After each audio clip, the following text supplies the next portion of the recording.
voulons être reconnaissants ce matin à l'Éternel au travers de nos cantiques. Lui dire infiniment merci pour tous ses bienfaits dans nos vies. Lui dire merci pour sa main qu'il a continuellement sur nous. Amen. Éternel, pour toutes tes œuvres, mon âme bénit ton nom. Jésus, oh, pour ton salut, reçois ma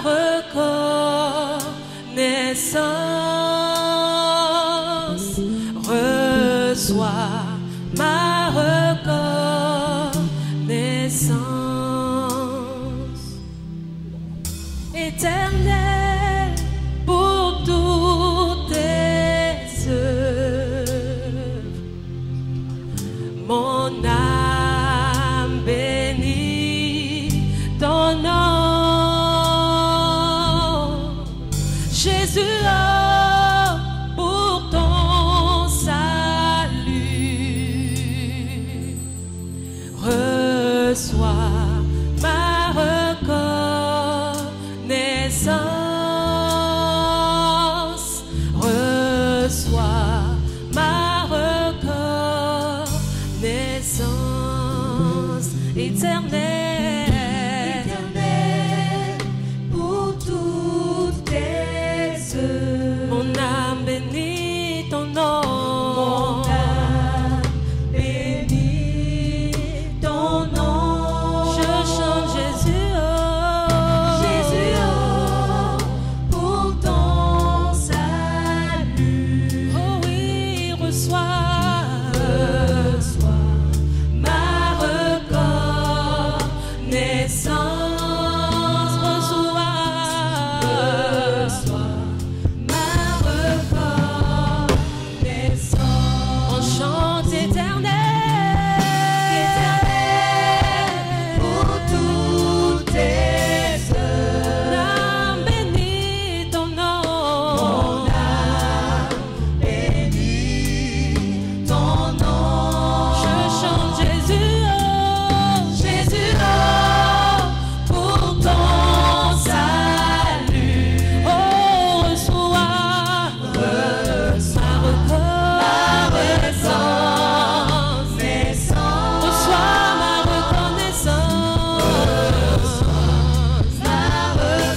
Amen.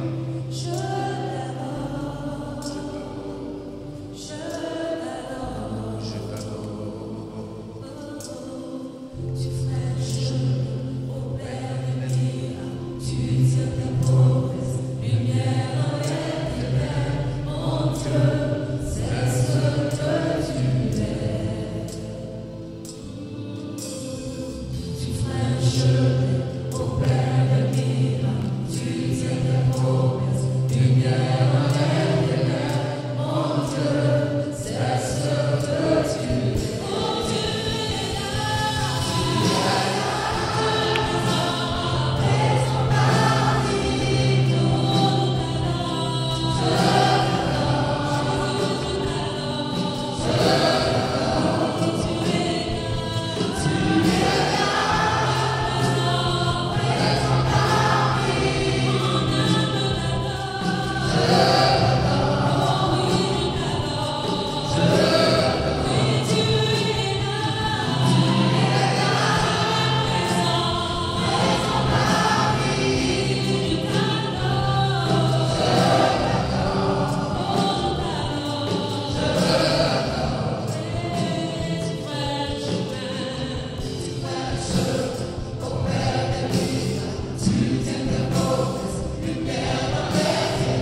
notre Dieu et notre roi,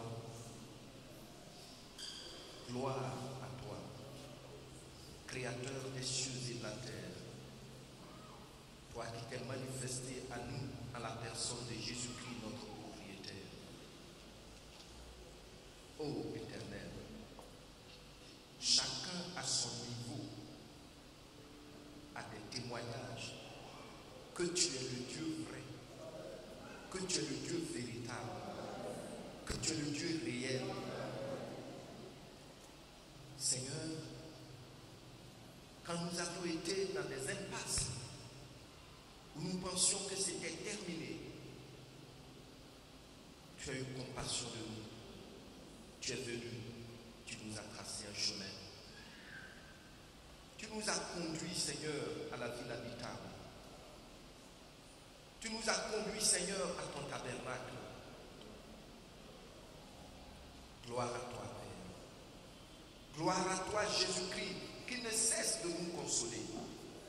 Gloire à toi, Jésus-Christ, qui, selon Jean chapitre 5, verset 17, ne cesse d'agir en notre faveur. Gloire à toi, de ce que quand on s'attend à toi, tu ne permets pas qu'on devienne ridicule. Mais tu viens effectivement répondre à notre attente. Gloire à toi, Saint-Esprit, Esprit de vérité, qui sait parler à nos oreilles, qui sait toucher nos cœurs, de sorte qu'on s'attend à une action favorable, bienveillante de notre Dieu, là où il n'y a point d'espoir. Merci pour ce que tu as fait pour ma soeur et pour sa famille, pour ce que tu as fait pour mon frère et pour sa famille, pour ce que tu as fait pour moi et pour ma famille, pour ce que tu as fait pour notre assemblée, pour ce que tu as fait pour ce pays et pour tout ce que tu feras encore pour nous. Gloire à toi, au nom de Jésus-Christ. Amen. Amen. Ne promène plus des regards. Qui a entendu ça? Merci.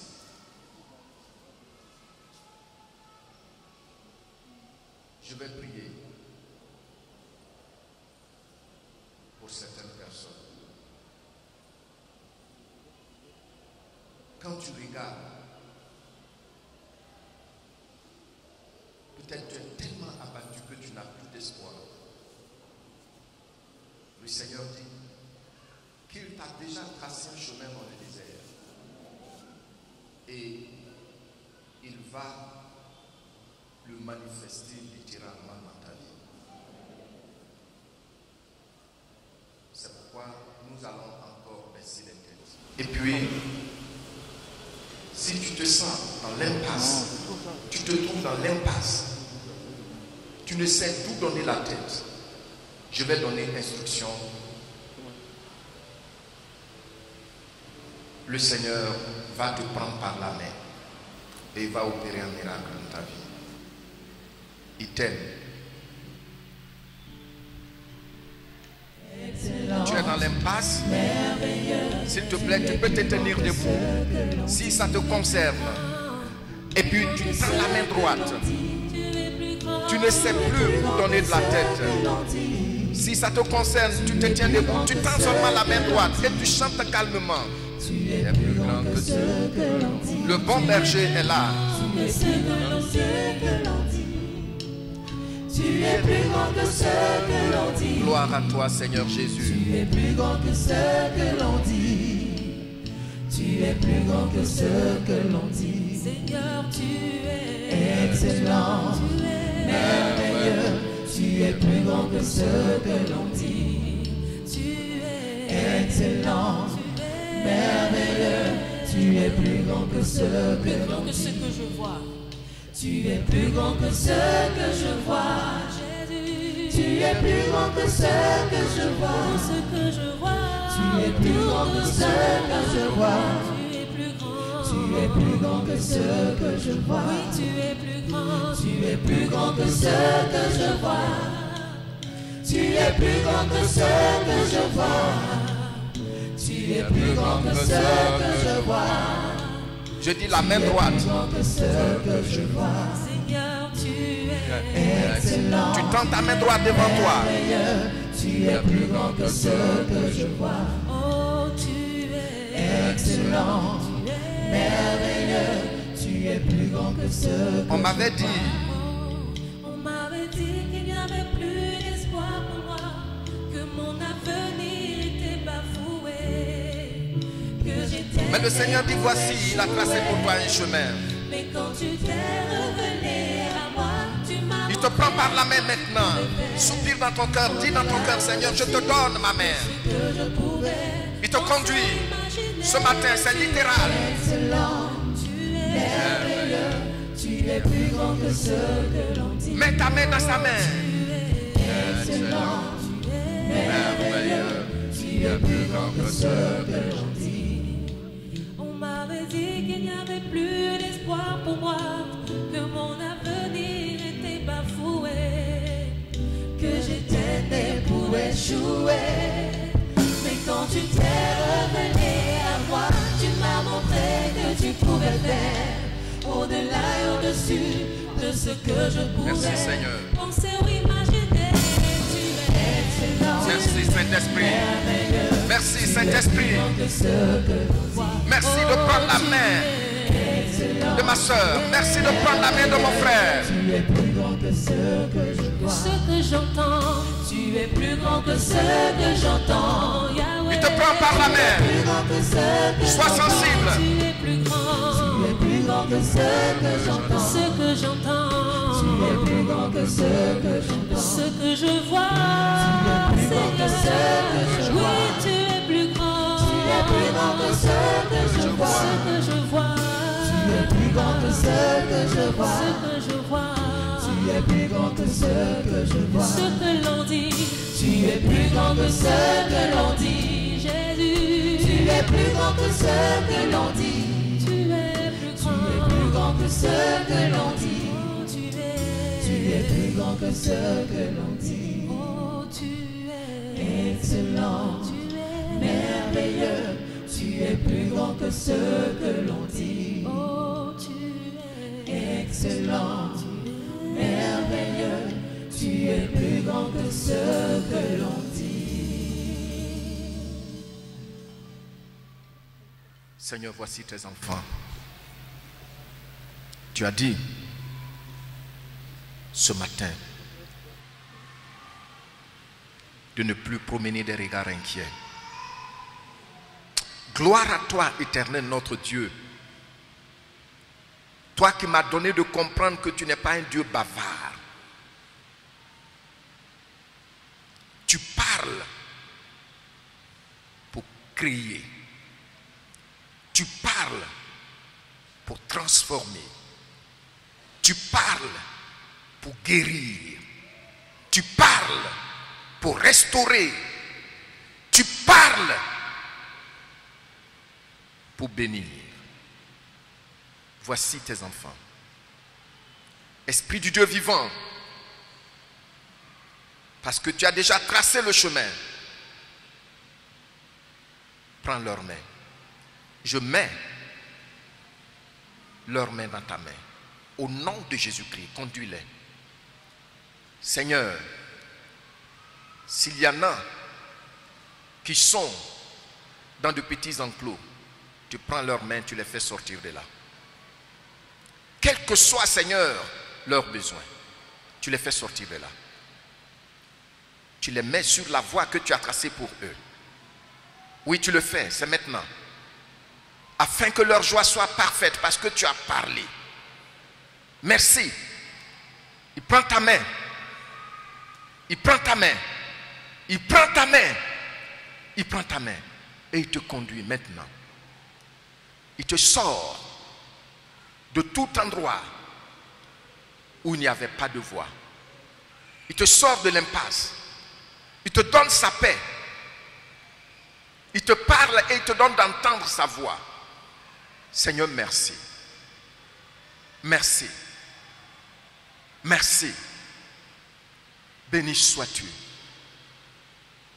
de ce que ce matin, cette prophétie s'est accomplie dans la vie de ma sœur, dans la vie de mon frère. Gloire à toi, Père. Nous te remercions d'avance pour tous ces témoignages. au nom de Jésus-Christ. Amen. Amen. Acclamons le Seigneur. Veuillez vous asseoir. Alléluia.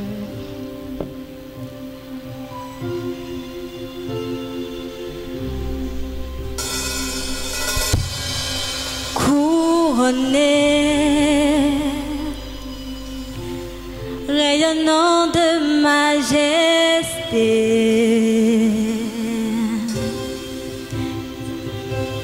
tout l'univers proclame ta grandeur.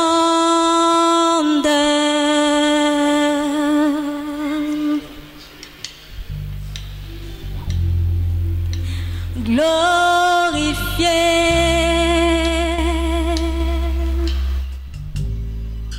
par les anges prosternés,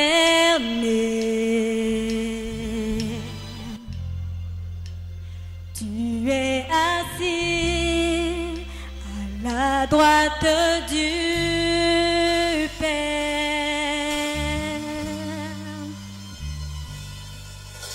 Jésus, merveilleux nom, qui est semblable à toi, oh Dieu. Jésus, ton précieux nom est digne d'hommage. Nous disons Jésus, Jésus, Jésus, merveilleux nom, qui est semblable à toi, oh Dieu. Jésus, ton précieux nom est digne d'hommage.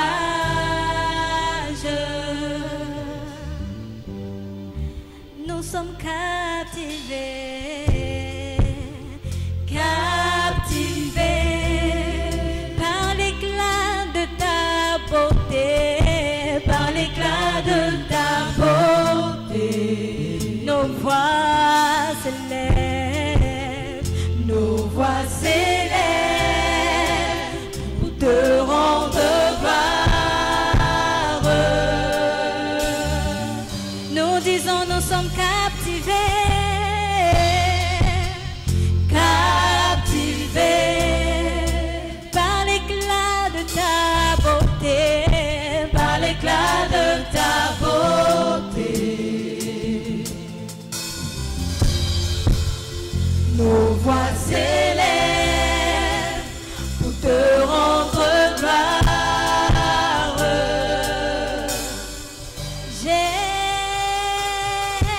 Jésus, Jésus, merveilleux nom, qui est semblable à toi, oh Dieu.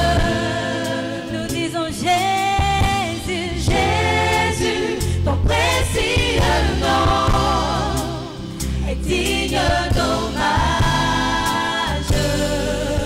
Nous disons Jésus, nous disons Jésus, Jésus, merveilleux nom, qui est semblable à toi, oh Dieu.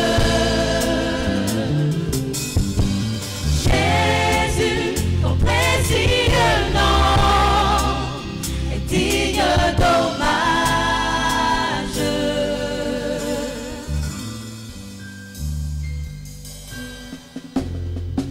Oh Jésus, ton précieux nom est digne d'hommage. Nous élevons nos voix pour glorifier ton saint nom. Jésus, consolateur, divin rocher, libérateur, prince de la paix, Dieu créateur, Fils bien-aimé, roi serviteur. levant, commencement, ultime fin, soleil levant, étoile du mal, Dieu tout-puissant, Dieu trois fois saint, sauveur vivant, maître souverain.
Acclamons notre Dieu. Alléluia. Amen. Nous allons prendre nos Bibles, on va lire un passage qui va nous servir d'appui pour notre message du jour. C'est tiré de 2 Timothée 4, le verset 7.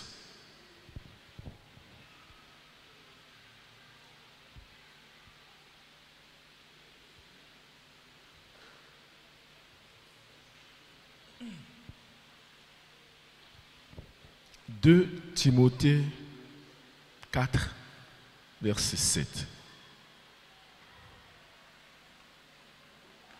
Le deuxième livre adressé à Timothée, le chapitre 4, le verset 7. Si on a trouvé, je lis. 2 Timothée 4, verset 7. J'ai combattu le bon combat. J'ai achevé la course. J'ai gardé la foi. Amen. C'est Paul ici qui parle à son fils spirituel Timothée. C'est Paul ici qui, en quelques mots, fait le bilan de sa marche avec Christ. Il dit, je relis le passage, j'ai combattu le bon combat. J'ai achevé la course. J'ai gardé la foi. Nous connaissons plus ou moins la vie de Paul. On voit que Paul est ce disciple, cet apôtre, quand on lit à partir des Actes 9, qui a rencontré Jésus sur la route de Damas. Il avait par le passé une position tranchée contre les disciples, contre les apôtres. Et il partait à Damas parce que pour lui, arrêter les disciples, les apôtres, était vraiment un bon combat par le passé. Et ce chemin faisant en route, il fait la rencontre avec le Seigneur Jésus. Le Jésus l'interpelle pour dire que de changer sa façon de voir, qu'il n'était pas sur le bon chemin. Il n'était pas en train de faire le combat qu'il fallait. Et on voit que Paul et Pierre ont rencontré Christ. Pierre l'a rencontré physiquement, mais Paul, lui, l'a rencontré, je peux dire, spirituellement. Et c'est ce Paul-là qui, instantanément donné de sa marche avec le Seigneur, fait un bilan. Et c'est parce que ça nous permet de voir ensemble ce thème, des baromètres. ou quelques éléments importants pour une saine appréciation de notre marche chrétienne. Les éléments importants pour une saine appréciation de notre marche chrétienne. En toute chose, quand nous regardons, que ce soit même les entreprises, à un moment donné, on s'arrête pour les entreprises pour faire un bilan à mi-parcours, pour voir est-ce que par rapport à la vision, par rapport à l'objectif, par rapport à ce qu'on s'est fixé, nous sommes à quel niveau? Est-ce que nous pouvons l'atteindre dans le temps que nous sommes fixés? Est-ce que nous sommes à une bonne position? Ou est-ce que notre stratégie qui a été mise en place est bonne? Ou il faut l'améliorer? Ou il faut pouvoir corser la stratégie? Ou il faut carrément changer cette stratégie-là? Et c'est ça, faire un bilan à mi-parcours. Mais Paul ici parle à son fils et lui dit qu'il a combattu le bon combat. Combattre, le premier point c'est combattre le bon combat. Quand on parle de combattre, c'est affronter, attaquer, lutter contre quelque chose ou résister. Combattre, c'est affronter, attaquer, s'opposer à, lutter contre quelque chose ou quelqu'un ou résister. Mais Paul dit ici, par ce passage, qu'il y a deux sortes de combats. Il y a le bon combat, il y a le mauvais combat. Quand on prend la vie de Paul, jusqu'à ce qu'il rencontre Jésus, il menait un combat. Mais pour lui, aujourd'hui, après avoir fait la rencontre avec le Seigneur Jésus, ce combat n'était pas un bon combat. Parce qu'il s'opposait à l'évangile. Il s'opposait à la vie des apôtres. Et cela nous amène, nous chrétiens, dans notre marche chrétienne, à un certain moment donné, quand nous faisons le bilan, est-ce que nous faisons le bon combat? Est-ce que nous pouvons dire comme Paul, j'ai combattu le bon combat? Est-ce que dans ma foi chrétienne, j'ai été un élément utile pour faire avancer l'œuvre ou pour étouffer l'œuvre? Quel est ton rôle dans l'église? Quel est ton rôle dans l'évangélisation? Paul est en train de nous interpeller. Parce qu'en tant que chrétiens, soyons rassurés et soyons convaincus que la vie chrétienne n'est pas forcément le couteau dans le beurre. Parce que souvent quand on a accepté Jésus, oui, tout est rose. Non, il y a des combats à mener. Il y a l'adversité. Accepter Christ, c'est déclarer la guerre à Satan et à ses démons. Et c'est en cela le Seigneur pouvait dire, quand je prends Jérémie 1 verset 19 dans la version second 21, il dit, ils te combattront, mais ils ne pourront rien faire contre toi. C'est-à-dire déjà, le fait d'accepter Jésus, il y a un combat qui est engagé. Mais est-ce que nous faisons le bon combat? Est-ce que par l'adversité, tu arrives à discerner le bon combat ou le mauvais combat? Le bon combat, c'est toute chose qui te permet d'avancer dans ta vie chrétienne. C'est toute chose, toute adversité, toute endurance que tu as pour faire avancer l'œuvre de Dieu et pour toi-même avancer dans ta foi chrétienne. Il y a des combats qui sont inutiles. Il y a des combats qui n'ont même pas le sens d'être. Parce que quelquefois, nous-mêmes, peut-être volontairement ou involontairement, tu crées ces combats-là. Je prends un exemple très simple. Tu acceptes Jésus. Et c'est maintenant, comme tu as accepté Jésus, tu vas au village et tu te permets d'aller botter tous les canaris des villageois. Parce que on dit, il faut adorer Jésus. Donc tu commences à mener un désordre pas possible. Est-ce que Dieu t'a envoyé dans ce combat-là? Ou parce que tu es chrétien et tu travailles quelque part et tu trouves toujours, c'est à l'heure où ton patron arrive le soir que toi tu as monté pour aller prier. Ou en tant que chrétien, est-ce que tu fais 8 heures de travail ou tu fais 8 heures au travail? Il y a une différence entre faire 8 heures au travail et faire 8 heures de travail. Parce que quelquefois, tu vois des chrétiens, c'est à l'heure de travail qu'il va lire la Bible. Même pendant 2 heures, 3 heures. C'est vrai. Est-ce que là, tu mènes un bon combat? Si ton patron te voit en train de lire la Bible pendant ces heures-là, es-tu sûr que tu es en train de mener un bon combat? Quelle image tu donnes de la foi chrétienne? Quelle image tu donnes du chrétien? Est-ce qu'en te regardant au travail, ton attitude ou ton altitude permet à l'autre de suivre Christ? C'est vraiment important. Et j'ai lu un auteur qui disait, William Barclay dit, l'endurance n'est pas seulement la capacité d'endurer quelque chose de difficile, mais de la changer en gloire. Dans le combat, il faut être endurant. Mais il nous dit, dans cette endurance, l'endurance n'est pas seulement la capacité d'endurer quelque chose de difficile, mais de la changer en gloire. Dans ta foi chrétienne, quand tu combats, dans ce combat que tu mènes, pour faire avancer l'œuvre de Dieu, est-ce que tu changes la situation en gloire? Est-ce qu'en te regardant, nous voyons par la suite que la gloire revient au Seigneur? Comme Dieu a dit à Jérémie, ils te combattront, mais ils ne pourront rien contre toi. Pourquoi? Parce qu'il est là pour nous sauver. C'est vraiment important pour nous chrétiens. Parce que Paul, après avoir fait le bilan de sa vie spirituelle, de sa marche chrétienne, de sa marche avec Christ, il dit à Timothée, qui le connaît très bien, il dit, j'ai combattu le bon combat. Je n'ai pas continué dans le mauvais combat que je menais par le passé. Je n'ai pas été l'ennemi de l'évangile. Je n'ai pas été l'ennemi des enfants de Dieu, des serviteurs de Dieu. Je n'ai pas été l'ennemi, celui-là même qui combat la propagation de l'évangile.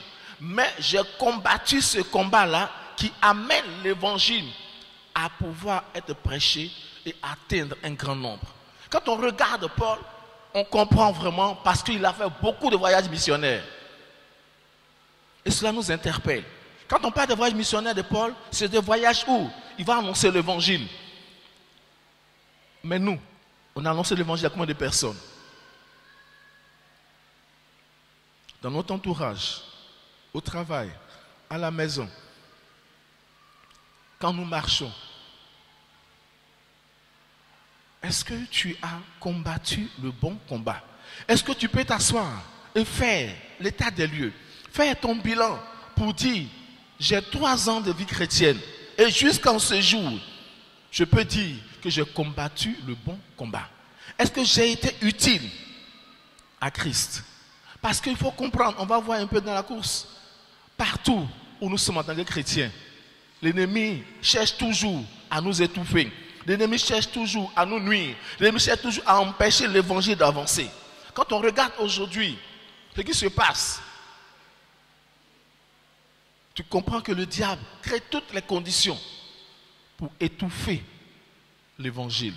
Mais c'est à nous de combattre ce bon combat-là pour que l'évangile puisse avancer. Des gens sont prêts à prendre des lois, des décrets, prendre des décisions. Peut-être même qu'il y a, on peut même dire, il ne faut plus vendre de Bible dans tel ou tel pays.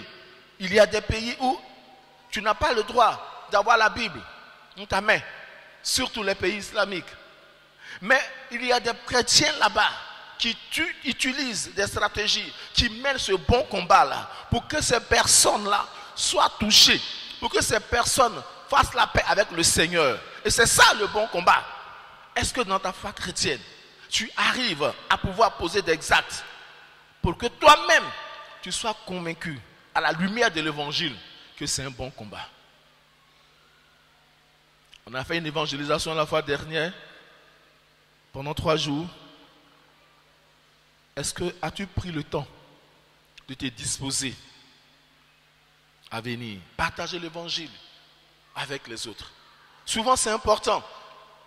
Parce qu'il faut savoir que dans l'évangélisation, quand on va évangéliser un papa qui a d'un certain âge, peut-être il a 60 ans, quand un jeune de 18 ans, de 20 ans lui parle, en fait, dans sa tête, l'enfant il n'a encore rien vu.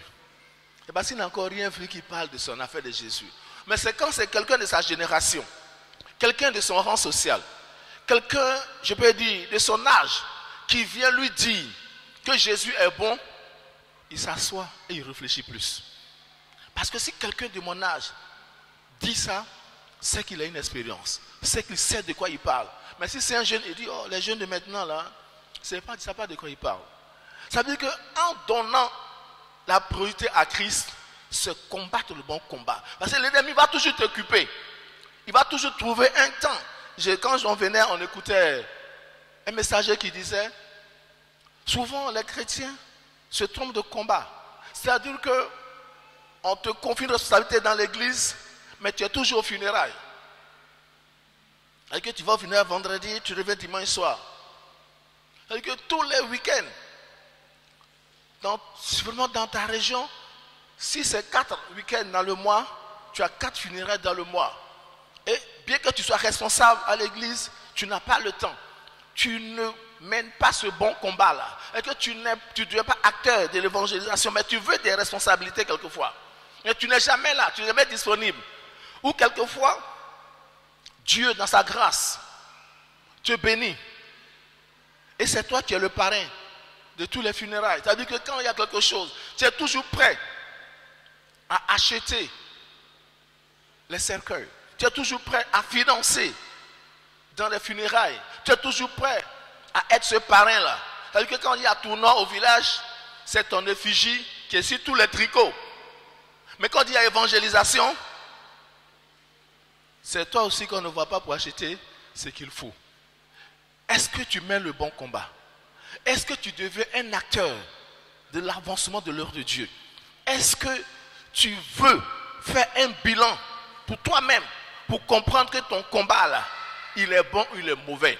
Paul dit ici qu'il a combattu le bon combat. Pourquoi? Parce que Paul a fait ce qu'il pouvait faire en tant qu'homme pour que l'évangile soit propagé jusqu'en Asie mineure. Paul a voyagé. Paul a été persécuté. Paul a été combattu. Mais il a mené le bon combat dans l'optique de faire avancer l'évangile. Est-ce que nous pouvons nous dire, nous-mêmes, en tant qu'église d'Angré, à tous les niveaux, est-ce que nous avons mené le bon combat? Est-ce que j'ai été un instrument de Dieu pour faire avancer l'œuvre? Et c'est Paul est en train de parler à Timothée. Il est en train de faire son bilan en face de Timothée qui le connaît. On se connaît, en tout cas moi je me connais. Et la question m'est posée.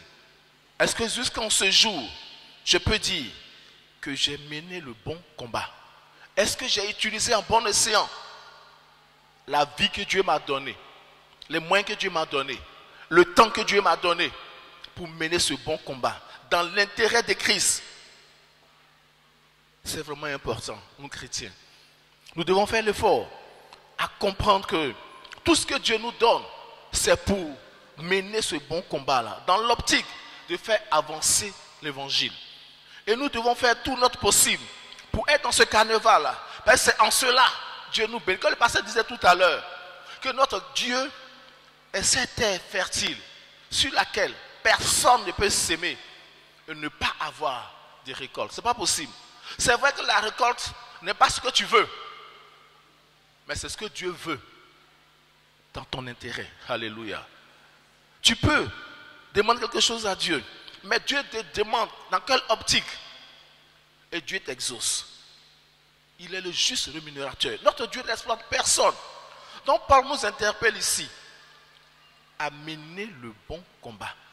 Le combat qui nous amène à être des instruments de Dieu.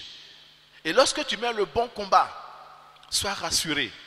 Ce n'est pas facile, mais la fin, c'est dans la gloire. On a vu le cas de Joseph quand tu prends le livre de Genèse. Joseph a mené le bon combat. Il est resté intransigeant sur les principes de Dieu. Il est resté fixé sur Dieu. Et on voit que Joseph qui a pleuré, mais il n'a pas changé de combat. Il est resté figé, il est resté intègre. Et la finalité, nous connaissons, de l'esclave, il monte dans la gloire en tant que premier ministre. Notre Seigneur Jésus a mené ce bon combat. Le Seigneur Jésus a enduré la croix. Et nous voyons quand on lit en chant ce cantique, on dit de la croix à la gloire. Bien-aimés, il faut qu'on comprenne que la foi chrétienne, ce n'est pas toujours le couteau dans le beurre. Il peut s'avérer que tu sois confronté à des combats, mais mène le bon combat. Il faut que ce que tu poses comme acte dans ce bon combat-là soit des choses qui amènent l'évangile à avancer. Tout ce que Dieu te donne, comme ton temps, ton corps et ton âme, ton esprit, tous les moyens financiers qu'il te donne aussi, il est bon de mener le bon combat avec. Alléluia. Paul est en train de faire un bilan ici. Et en faisant ce bilan, il nous donne un moyen de pouvoir nous-mêmes apprécier notre attitude dans la foi chrétienne. La question nous est posée. Jusqu'en ce jour, il y a 1 an que tu as accepté Jésus. 2 ans, 3 ans, 4 ans, 10 ans. As-tu mené jusqu'en ce jour le bon combat? Si oui, que la gloire revienne au Seigneur. Sinon, il est temps de revenir dans ce bon combat-là. Il est temps de venir mener ce bon combat. Parce que c'est en cela, quand on continue, Paul dit, la couronne de gloire nous est réservée. Nous cherchons cette couronne de gloire parce que notre Dieu est le juste rémunérateur. Paul continue pour encore nous parler. Le point 2, il dit, j'ai achevé la course. J'ai achevé la course. J'ai essayé de faire des recherches et me suis rendu compte qu'il y a 5 types de courses. La course, le sprint, le mi-long, le demi-fond et le fond. Et la course d'obstacles et la marche athlétique. Voici un peu 5 types de courses que les athlètes mettent aux Jeux Olympiques. Cela nous amène à comprendre que dans la foi chrétienne, dans la maison de Dieu, nous sommes tous enfants de Dieu, mais on n'a pas tous le même rôle dans l'église. Parce que si nous qui sommes là, nous tous, on veut prêcher à la même heure, comme disait quelqu'un, ça sera vraiment un désordre organisé. Ça veut dire qu'on ne peut pas tous faire la même chose dans l'église. On ne peut pas tous faire la même chose dans une organisation. Mais il faut savoir que nous avons tous une responsabilité dans cette organisation-là. Nous avons tous notre course. Quelle course Dieu te confie dans sa maison? Quelle responsabilité Dieu te donne dans la maison? Par exemple, Paul dit qu'il a achevé sa course. Donc, il a achevé la mission que Dieu lui a confiée pour son œuvre. Est-ce que tu peux dire, jusqu'en ce jour, par rapport à ce qu'on m'a confié, par rapport à la vision 2020, as-tu achevé la course? Si on est en 2021, par rapport à la vision de l'église jusqu'en 2020, peux-tu dire, en tant qu'église, j'ai achevé la course? Parce que chacun a son rôle dans la maison de Dieu. Chacun à tous les niveaux. J'ai lu un auteur qui disait que dans la maison de Dieu, il y a 2 groupes. Il dit, pour lui, tout le monde est serviteur de Dieu, mais tout le monde n'est pas sacrificateur. Tout le monde sert Dieu à tous les niveaux. Quand on regarde l'organisation de notre église, il y a plusieurs ministères. Il y a des personnes qui prennent le temps pour essuyer les chaises. Et quand on vient, même si tu es en pantalon blanc, tu t'assois sans t'inquiéter. Parce que souvent quand on vient, notre premier réflexe, c'est de nettoyer si c'est propre. Tu es venu à 8h30 et tu regardes si c'est propre. Qui va venir à 7h pour faire pour toi? Dans quelle course te mets-tu? Est-ce que dans l'église, tu as une responsabilité? Est-ce que dans l'église, tu as un rôle? Es-tu un acteur ou un spectateur? Est-ce que tu es un acteur ou tu es un spectateur? Parce que quand on va au stade, les spectateurs sont quelque part là-bas. Vous voyez, il y a une différence entre ceux qui jouent et ceux qui sont dans les tribunes. Et pour vraiment être sûr de la différence, quelquefois on met un cordon de corps habillé pour dire, toi là, ton rôle c'est de crier là-bas, pour ne pas venir influencer ce jeu-là. Es-tu ce spectateur qui est là-bas ou es-tu un acteur? La maison de Dieu n'a pas besoin de spectateurs. Nous avons besoin d'acteurs à différents niveaux. Chacun a sa course. Il faut pouvoir achever cette course-là. Et il faut être capable toi-même de faire le bilan de ta course. As-tu achevé ta course? Est-ce que dans cette course-là, dans cette vision de l'église-là, tu as fait ta part pour que cette vision puisse être atteinte? Ou tu es resté les bras croisés pour dire, ce sont les autres. Les autres, comme Victorien Emma le dit, les autres là, c'est toi. Les uns là, c'est toi aussi. Pose-toi cette question. Parce que Paul est clair. Et Paul fait son bilan. Ici. Et il dit à Timothée, j'ai combattu le bon combat. J'ai achevé la course. La course que Dieu m'a donnée, je l'ai achevée. Une manière de dire à Timothée, parce qu'il dit à Timothée d'être son imitateur. Parce que lui imite Christ. De faire comme lui. Non, il dit à Timothée, Timothée, moi j'ai achevé ma course. Toi, il faut achever pour toi. Est-ce que toi, jusqu'en 2020, tu peux dire que j'ai achevé la course? C'est un bilan que nous faisons nous tous. Nous sommes en train d'apprécier notre rôle dans l'église. Nous sommes en train d'analyser notre mission. Parce que dans la course, il y a des principes. Quand on regarde les Jeux Olympiques, si tu t'amuses à sortir, tu es éliminé. Est-ce que tu cours avec les principes? Est-ce que tu cours en respectant les règles? Ta course, c'est ce que Dieu te demande de faire pour faire avancer son œuvre. À quelle mission Dieu t'appelle? À quelle responsabilité Dieu t'appelle? À quelle position Dieu t'appelle? À quel rôle Dieu t'appelle? C'est ça ta course. Et c'est en faisant cela, dans de bonnes conditions, avec un bon esprit, que tu peux t'asseoir et faire ton bilan. Tu es ici depuis combien d'années? Quel est ton rôle? On dit on va évangéliser, tu n'as pas le temps. Bon, tu ne peux pas essuyer les chaises. Tu ne peux pas laver l'église. Tu ne peux pas faire ceci, tu ne peux pas faire cela. Mais tu vas faire quoi? On va t'appeler à quoi? Évitons dans la maison de Dieu des spectateurs. Ayons des instruments que Dieu va utiliser pour faire avancer son œuvre. On peut faire avancer l'œuvre de Dieu par plusieurs manières. Il y a des campagnes d'évangélisation. Il y a même, quand on regarde l'équipement de l'église, la construction du temple, les projets de l'église, c'est vraiment important. Vous savez, l'une des forces de certaines confessions, c'est le social. Certaines confessions ont bâti des écoles. Et quand tu analyses leur conception, si je ne peux pas évangéliser le ministre, parce qu'il est toujours aux funérailles, tous les week-ends il est aux funérailles, je peux prendre son fils qui vient à l'école. Donc je fais une école confessionnelle de bonne qualité. Et c'est là-bas qu'il va envoyer son fils. Donc déjà son fils de la maternelle jusqu'en terminale, je sème la graine de l'évangile. Donc elle arrive chez son papa, il va parler de Jésus. Et son papa sera touché. Parce qu'en touchant le fils, il devient un canal ou un pont entre le père ou entre la famille et l'église et le Seigneur ou moi. Et au travers du fils, j'arrive à atteindre. Mais ça, ils ont investi pour bâtir ces écoles-là. Ils n'ont pas parlé en langue pour avoir les ciments. C'est pas le parler en langue.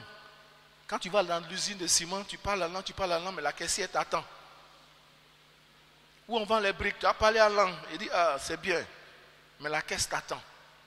Je donne ces images pour dire que dans la maison de Dieu, chacun a sa course. Chacun a la mission que Dieu nous donne. Chacun a le fardeau que Dieu met dans ton cœur. Et la Bible dit, l'obéissance vaut mieux que le sacrifice. Quand on dit obéir à Dieu, c'est faire ce que Dieu te met à cœur de faire dans le respect de ses écritures. Il dit l'obéissance vaut mieux que le sacrifice. Paul ici, dans sa course, c'était d'aller annoncer l'évangile à des personnes précises, aux païens. Et lui, il est parti, il a été très clair. Il dit, Pierre, lui, il est l'apôtre d'ici. Mais moi, ma course là, c'est aller annoncer l'évangile aux gentils, à ce groupe de personnes là. Et c'est cette course là, il apprécie un moment donné de sa vie, en parlant à Timothée, en écrivant à Timothée. Il lui dit, j'ai achevé ma course. C'est-à-dire que ce que Dieu m'a dit de faire, je l'ai fait. Et quand je fais le bilan, je peux dire que j'ai atteint les objectifs. Parce qu'il y a une vision. Quand tu as une vision pour servir Dieu, sois rassuré. Quelle que soit la difficulté, Dieu donne toujours la provision. Donc Paul avait une vision. Et Dieu lui a donné la provision. Paul était celui que Dieu a utilisé. Quand tu lis les Saintes Écritures, on dit on met les étoffes sur Paul, on met sur les malades et les malades sont guéris. Parce que Paul avait une course, Paul avait une vision pour l'œuvre de Dieu. Et Dieu l'a équipé pour que cette mission-là, pour que cette course-là soit achevée. Parce qu'il avait le désir. Il faut comprendre que quand tu veux faire la course avec Christ, il ne cherche pas des personnes équipées, mais Dieu cherche des personnes disposées. Quand Dieu te dit cours dans ce sens-là, quand tu cours dans ces conditions, quand c'est Dieu qui t'a dit, fais cette course-là. Parce que j'ai cette assurance-là que Dieu va te donner l'équipement qu'il faut. C'est ce qui est important. Et c'est ce que Paul a compris. Quand Dieu a appelé Paul sur la route de Damas, ce jour-là, je ne pense pas que quand on mettait les étoffes sur Paul ce même jour, les malades étaient guéris. Non. Mais c'est quand Paul a accepté de mener cette course-là, que chemin faisant, Dieu l'équipait. Et on voit comment de fois Dieu a utilisé Paul pour pouvoir opérer des prodiges et des miracles. C'est ça notre Dieu. Il est le juste rémunérateur. Celui-là même, quand tu mènes la course en sa faveur, il t'équipe, il te garde et il avance avec toi. Alléluia. Bien-aimé, dans la maison de Dieu, Dieu t'appelle à une course. Est-ce que cette course-là, tu peux dire à un moment donné, j'ai achevé ma course. C'est vrai, notre vie chrétienne est une course. Mais notre mission dans la maison de Dieu, c'est une autre course. Est-ce que cette course-là, tu peux t'asseoir, dire aujourd'hui, j'ai achevé la course. Oui, la mission que Dieu m'a confiée dans la maison, je l'ai achevée. Ce que Dieu m'a dit de faire, j'ai fait selon la vision de Dieu, selon le plan de Dieu, selon la volonté de Dieu. Ou bien, tu t'es regardé comme les 10 espions. C'est ça aussi une difficulté. La Bible dit que Moïse envoie 12 espions. Et parmi ces espions-là, c'est une mission, c'est une course. Dieu les amène parce qu'ils sont importants. Leur retour, leur rapport qu'ils vont faire au peuple aura un impact sur la vie du peuple et sur la suite des événements. Mais les 10 sont unanimes que eux là, ils ne peuvent pas. Au lieu de regarder qui est leur Dieu, ils regardent qui est l'adversaire. Mais les deux autres qui ont regardé qui est leur Dieu, Dieu les a équipés. Et quand on regarde, c'est parmi ces deux-là, Dieu choisit un qui est Josué pour mener la course après la mort de Moïse. C'est ça notre Dieu. Quand tu es dans sa vision, tu mènes la course qui te confie et tu vois les choses comme lui, Dieu il voit. Il va toujours faire ce qui revient dans sa mission, dans son rôle. Il va toujours donner l'équipement qu'il faut. Et Dieu a équipé Josué. Parce que Josué a mené la course qu'il fallait. Il a regardé comme Dieu voulait qu'il regarde. Il a apprécié selon les principes de Dieu. Et il n'a pas regardé qui est l'adversaire. Il a regardé qui est son Dieu. Dans notre course, ne regardons pas qui nous envoie dans des difficultés, mais regardons qui est notre Dieu. C'est ce qui est important. C'est Dieu que nous regardons. Parce que c'est lui qui va toujours nous équiper. C'est lui qui t'amène à faire cette course-là. Et c'est dans son intérêt, c'est pour son œuvre. Il va te donner l'équipement qu'il faut. Dieu a équipé Josué, il a équipé Caleb. Quand tu regardes, on parle des 10 espions, on ne connaît même pas leur nom. Mais on connaît le nom de Josué et Caleb. Pourquoi? Parce qu'ils ont mené le bon combat. Ils ont marché selon la course de Dieu. Je peux dire, Josué peut dire, comme Paul, j'ai achevé la course. Alléluia. Josué peut dire aisément, j'ai achevé la course. Pourquoi? Parce que Josué a accepté d'être l'instrument de Dieu. Il a accepté de faire la course que Dieu lui a confiée. Il a accepté de faire ce que Dieu lui a demandé de faire. Avec la vision de Dieu. Et Dieu l'a équipé. Il n'a pas regardé l'adversaire comme des monstres. Il ne s'est pas regardé comme une sauterelle, mais il a regardé son Dieu comme Jéhovah, le Tout-Puissant, le véritable Dieu. C'est ça dans notre course. Oui, Dieu peut te confier une mission dans cette course-là. Ne regarde pas aux obstacles. Parce que quand on regarde les différentes sortes de courses et les courses d'obstacles, ne regarde pas les obstacles, mais regarde celui qui te confie cette course-là. Dieu ne va jamais te confier quelque chose d'insupportable pour toi. Ce n'est pas possible. Dieu te confie toujours ce que tu peux faire. Parce qu'il te connaît. Il sait qui tu es. Il sait de quoi tu es capable. C'est vrai que Dieu ne cherche pas des personnes disposées, je peux dire des personnes qui sont déjà équipées. Mais c'est des personnes disposées. Est-ce que quand Dieu te confie la course, il ne regarde pas tes muscles?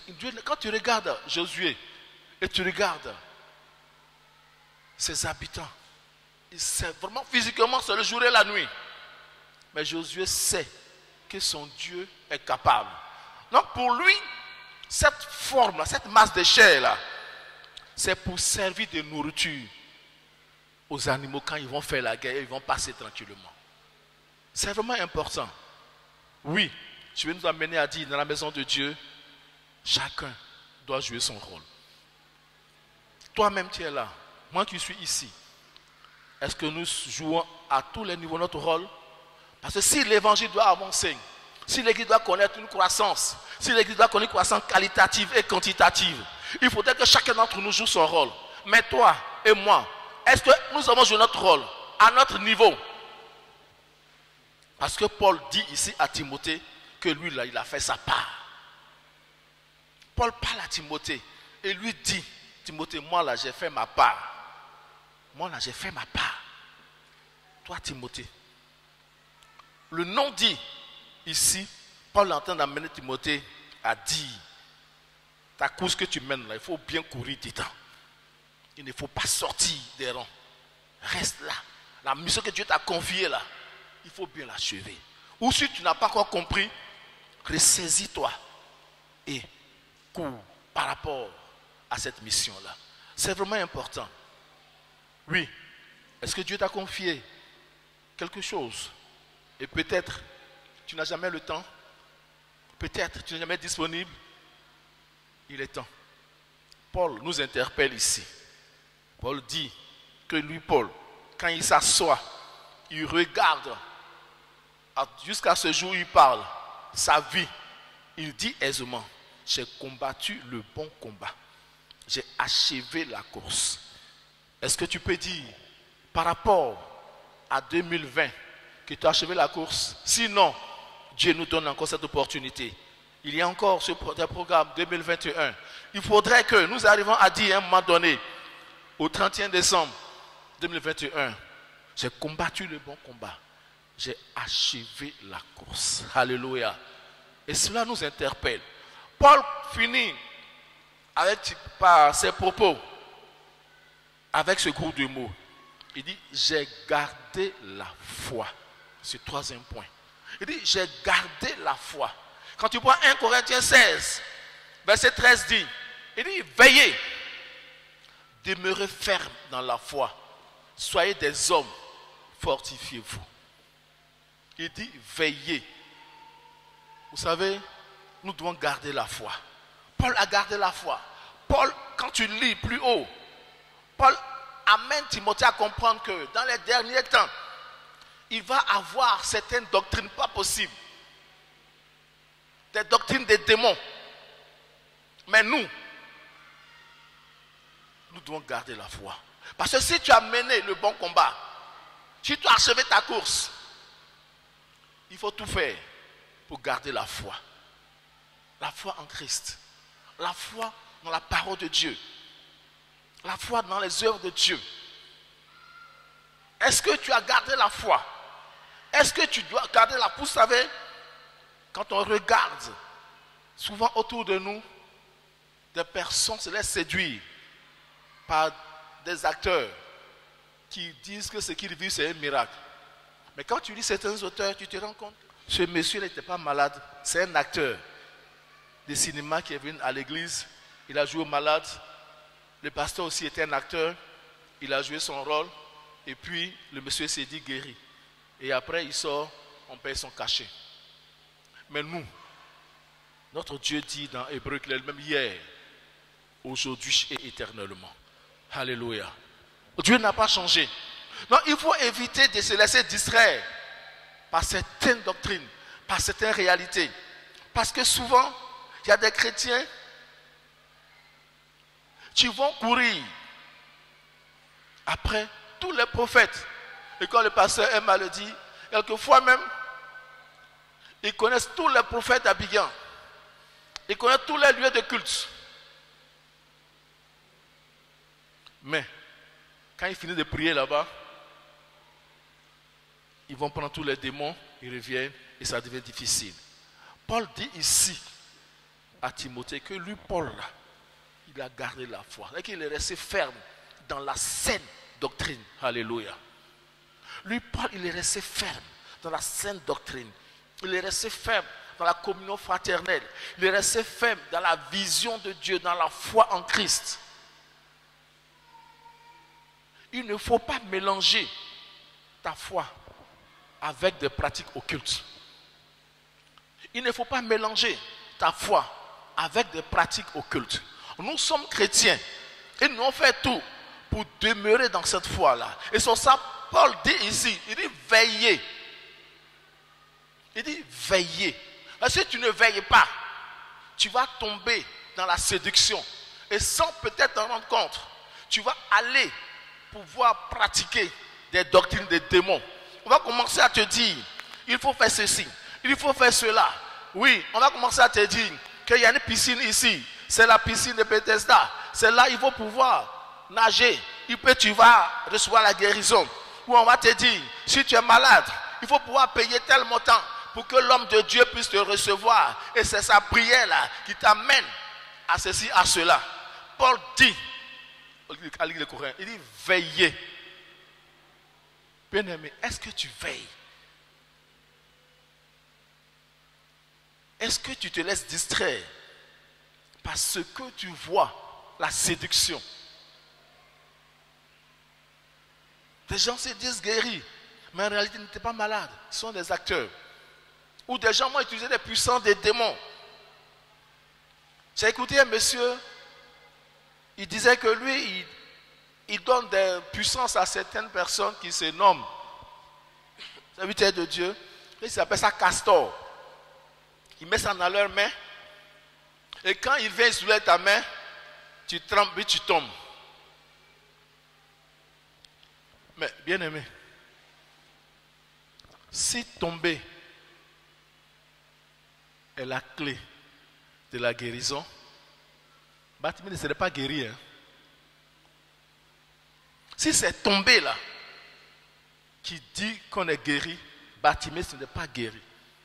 Si c'est tomber qui amène la guérison, quand tu lis le livre de Marc 5, la femme qui saignait depuis 12 ans, la Bible dit que quand elle a soit touché le pan de la robe de Jésus, qu'est-ce qu'elle dit? Elle a reçu la guérison, elle n'est pas tombée. Donc notre Dieu n'est pas un catcheur. Il peut s'avérer qu'il y a des manifestations. C'est dans la Bible. Je ne suis pas contre cela. Mais c'est parce qu'il est tombé que l'homme de Dieu est puissant. Non. Je me rappelle, monsieur, un serviteur de Dieu disait qu'il ne comprend pas les chrétiens. Tu as l'impression que c'est des gens, ils vont au veille pour faire la natation. Quand on dit recevez, tous sont à terre. Recevez, ils sont tous à terre. Et il disait comme ça que quelqu'un allait à un programme et il a commencé à prier. Il dit esprit de voyage, onction de voyage, voilà, c'est le mot qu'ils aiment utiliser. Onction de voyage, recevez.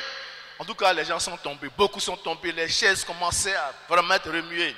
Onction de mariage, recevez. Beaucoup sont tombés, et ça tombait, ça tombait. Il a commencé à prier, esprit de sida, sort. Personne n'est tombé. Il a insisté, personne n'est tombé. Parce que quand il a fini, il a dit, mais soyons réalistes. Tu as parlé de mariage, tu parles de sida, les deux ne vont pas ensemble. Si tu es tombé, le frère qui te regardait, il enlève ses lunettes, il nettoie ses yeux, et puis il regarde ton visage. À la sortie, il ne faut pas les saluer, parce que la révélation disparaît. Mais c'est pour dire que arrêtons les scénarios. Arrêtons d'être des acteurs dans la maison de Dieu. Mais gardons la foi, veillons pour ne pas tomber dans ces pièges-là.